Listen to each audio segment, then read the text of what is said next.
What if the reason people don't ask for help is because we have made it unsafe to speak? And I don't mean unsafe like there's a policy against it. I mean unsafe in the way that matters. In the way that when someone says, I am struggling, we respond with same and change the subject. Because we have made achievement the only acceptable form of suffering. If you stay up till 3 a.m. studying, we'll call you dedicated. But if you stay up till 3 a.m. because you don't want to exist anymore, that's dramatic. That's attention seeking. That's something we don't talk about. So we lie. We all lie. My name is Sharanya Singh Vishwanath, and I am a liar. Not because I was a bad person, not because I had something terrible to hide, but because I was ashamed. Ashamed of something I never had to be ashamed of in the first place. When I was 5 years old, someone asked me, what do you want to be when you grow up? I said, I wanted to be a rabbit. People laugh, but I wasn't joking. I didn't want the ears or the carrots. I wanted somewhere to hide. Somewhere no one could hurt me. Somewhere I couldn't hurt anyone else. Somewhere dark and quiet and safe. That feeling stayed with me longer than it should have. Today, I am 18 years old and I'm the oldest person in my grade because I took a gap year. Most people who know me know that I took a gap year for medical issues, physical health, something neat and acceptable, something people wouldn't question. That's the lie. And here's the thing that makes it so complicated. I talk a lot. I overshare. I am the person who will tell you my entire life story within the first 10 minutes of knowing you. I am the person who will make my father or my brother sit through the entirety of a movie fully focused. And if they get distracted, I'll pause it. I feel things loudly and I usually don't hold back. That's the reason most people assume that I'm an open book, that there is nothing left to say. But what if the loudest person you knew was hiding the quietest pain? December 4th, 2024. It's the day everything inside me gave up. It's the day I attempted suicide. The hardest part is not just that I got there, it's how long I stayed silent before I did. Because I knew how people talk, I knew how unsafe honesty could feel. Somewhere between 6th grade and 11th grade, I went from being the person who didn't care about grades to someone who stopped feeling like a person and started feeling like a test. I was terrible at math, and even though I loved English, I wasn't good at that either. And when you're young, you believe what people tell you. So I believed it. I believed that I was the problem. By the time I went to 11th grade, my body was trying to tell me something that I refused to hear. I would be in the bathroom before exams, physically throwing up, shaking because of how nervous I was, staring at my reflection in the mirror with pure hatred. And then I would wipe my mouth and I would walk into the hallway and I would crack a joke. And that split second between throwing up and the joke is where I died every single day. And no one knew. Because, because I was fine. I said I was fine and everyone believed me. And even those who knew never knew the extent. So, one day, I came back home from school. And there was this pain in my chest, like something that hurt so badly, I just wanted it gone. Not fixed, just gone. I remember wishing that I could physically rip the pain out because then everything would be quiet. And so I entered my mother's room. I looked at the window, but it was too far. It was too high and I was too tired. So I found something easier. Fever medication. I didn't do it because I wanted to die. I did it because I did not want to live. At least not the way that I had been. The next thing I remember is the hospital. The bright lights, the cold air, the body that didn't feel like mine anymore. And one thought that echoed repeatedly in my head.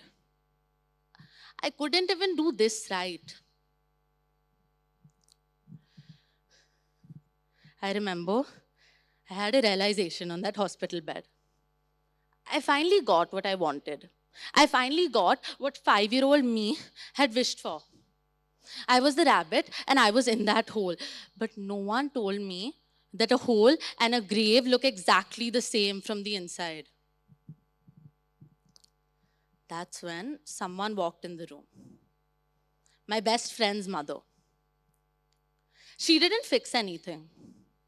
She didn't give me a long speech about how much I mattered. She just stayed.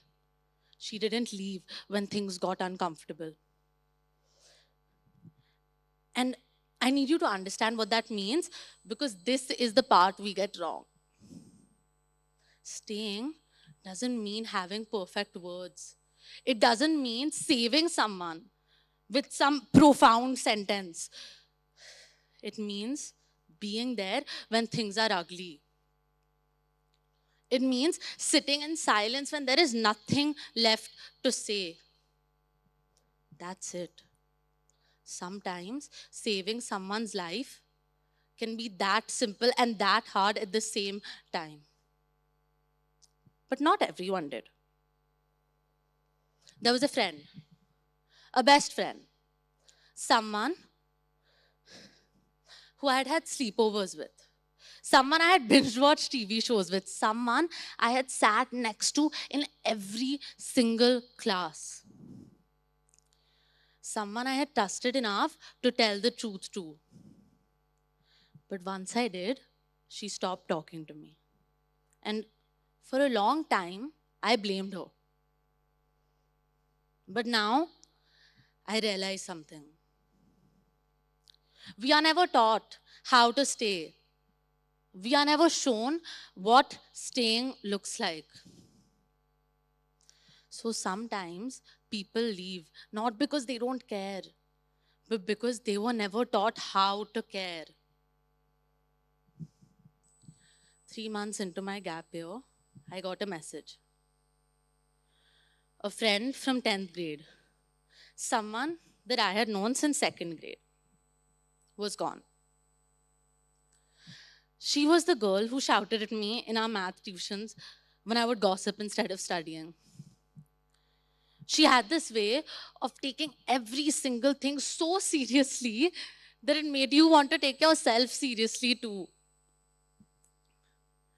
She made the room feel like it had a certain standard, and then one day she wasn't in the room anymore.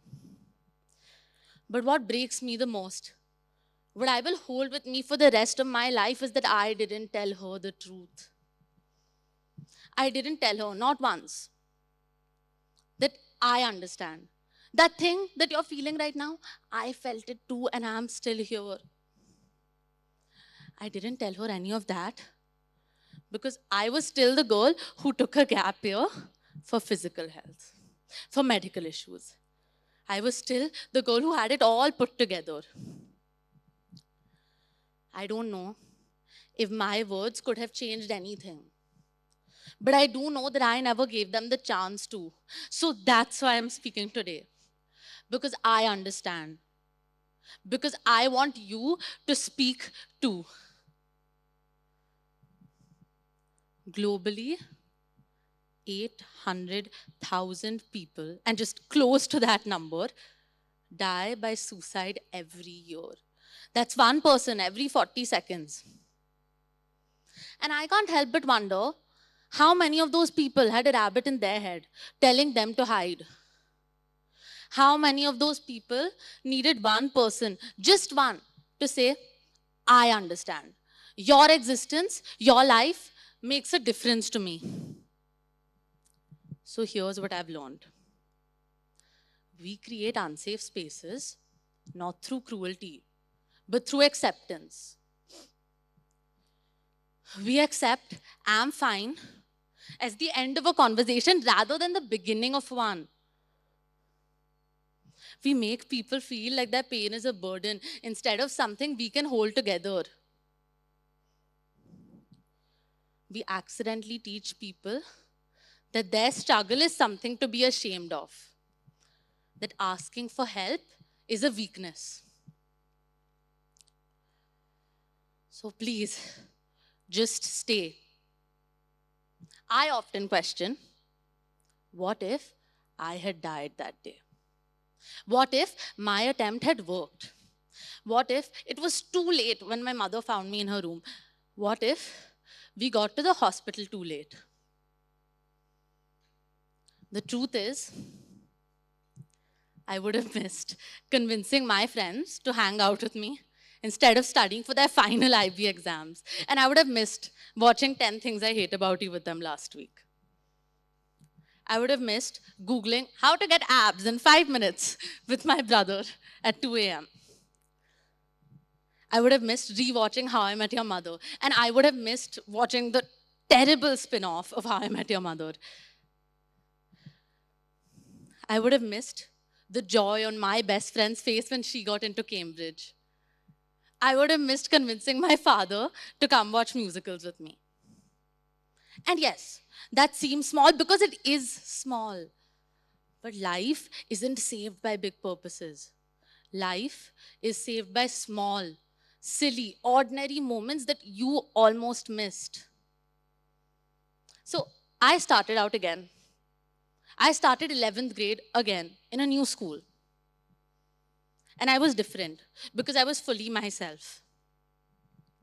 And I still feel that pain sometimes. I still feel lonely sometimes. But I learned how to manage that feeling.